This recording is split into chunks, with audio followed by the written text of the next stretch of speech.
In the next series of tutorials, we're going to actually start drawing in Illustrator using the various line tools, right? The line segment tool and some of the other ones you can find hidden below it.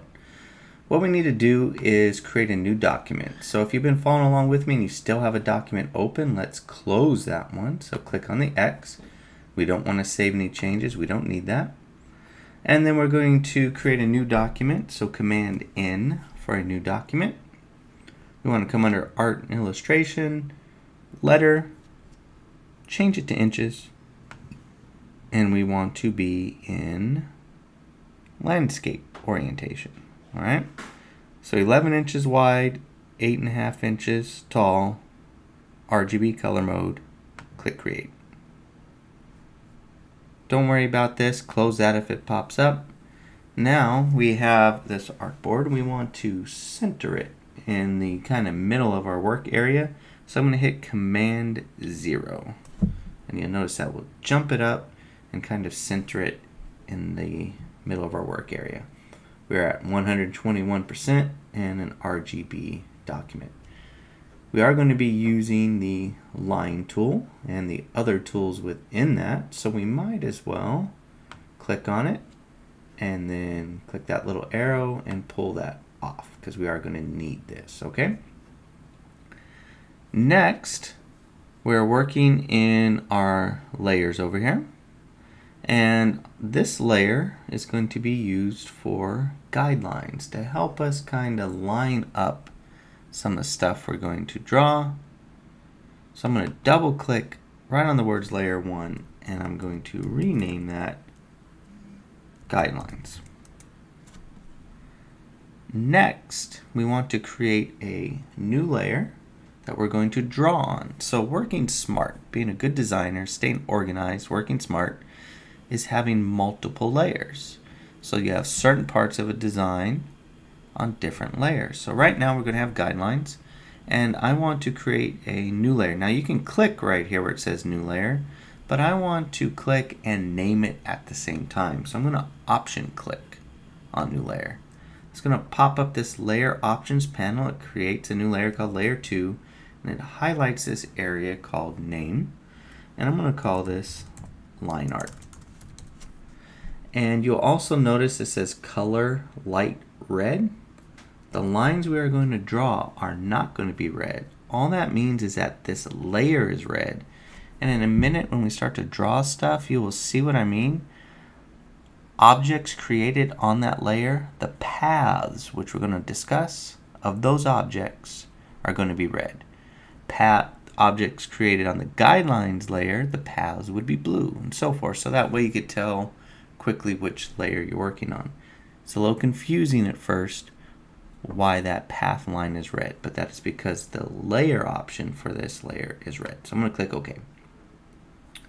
So I have my line segment tool here, and a couple key things to understand with Illustrator is we have a fill and a stroke.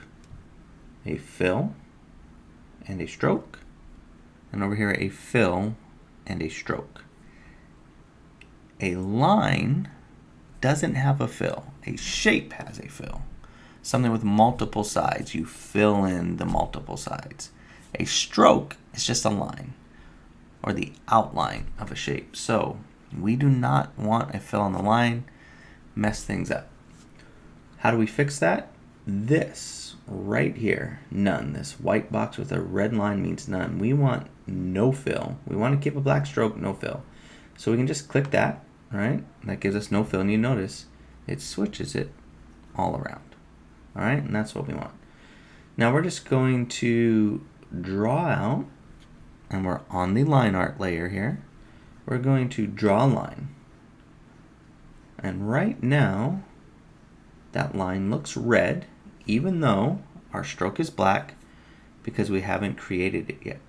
All right, and as I'm drawing it, I haven't let go of the mouse yet, I can move up and down, and it's telling me the length of it, which is D, and then the angle.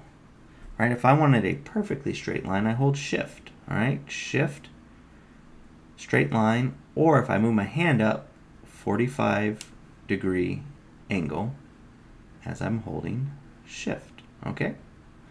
I'll drag that out, let's say somewhere around 2 inches, straight line, I'm going to let go. I also want to make this stroke a little bit thicker so you can see it. So up here I have the stroke, it's 1 point. I'm going to click on the down arrow and let's make it 8 points just so it stands out more. And I want to come back to my selection tool. Keyboard shortcut for that is V, alright? And I want to highlight a couple things here. So we discussed how Illustrator creates vector artwork. Vector artwork is a mathematical equation.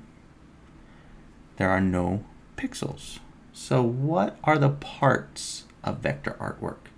There are anchor points, which are these little dots, right? So one anchor point and a second anchor point, and the line that goes in between is called a path.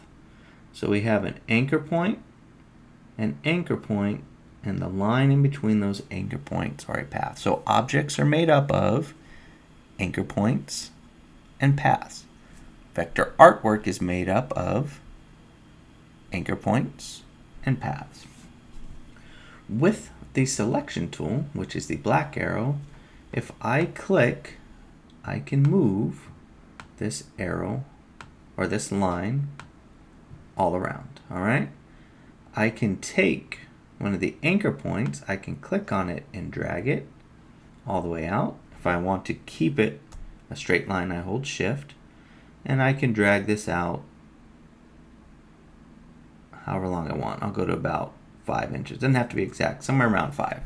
And we've made that longer.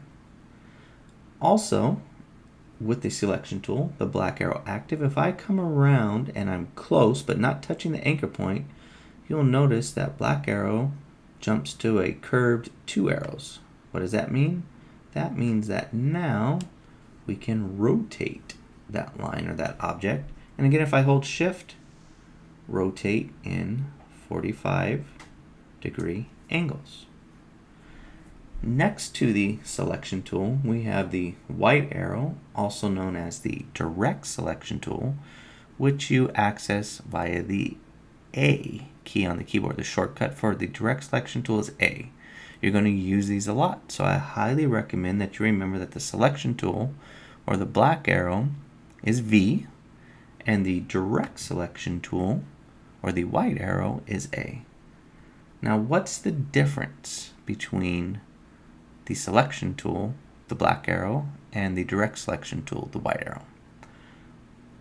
The selection tool, or the black arrow, selects the whole object, everything that you've drawn. The direct selection tool allows you to select only a point, right? So if we have an anchor point and an anchor point, and I were to click off into the white space, so nothing is active, okay? So you notice there's no thin red line over it because it's not active, it's not selected. But now I'm going to roll over to the end here, and I'm going to click when I see anchor. I'm going to click once.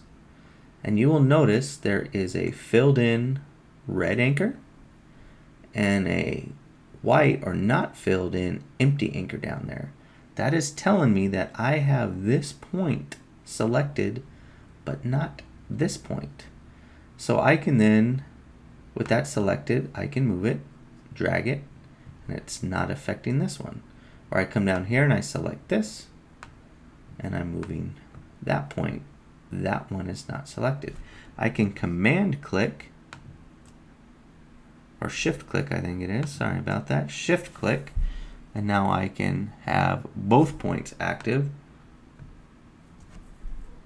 But it's just kind of a quick way to know. Inactive, inactive, active, right? And it's filled in.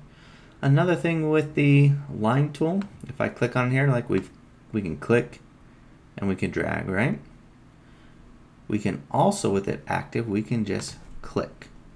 And what that's going to allow us to do is be very specific on the length and the angle if we want. So if we want a 10-inch line and we want it at 45 degrees, then we can do 10 inches, 45 degrees, and click OK.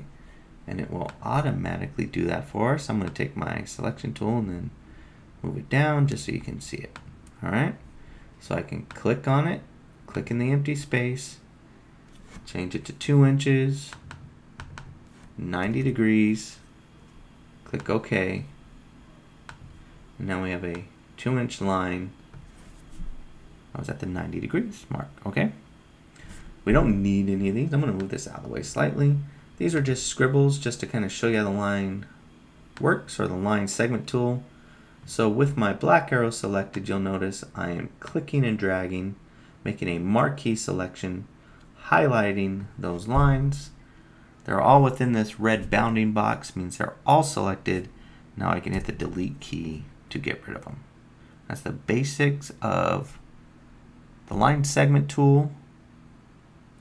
Hopefully you understand anchor points and paths. And in the next set of tutorials, we're going to start to draw with these various line tools.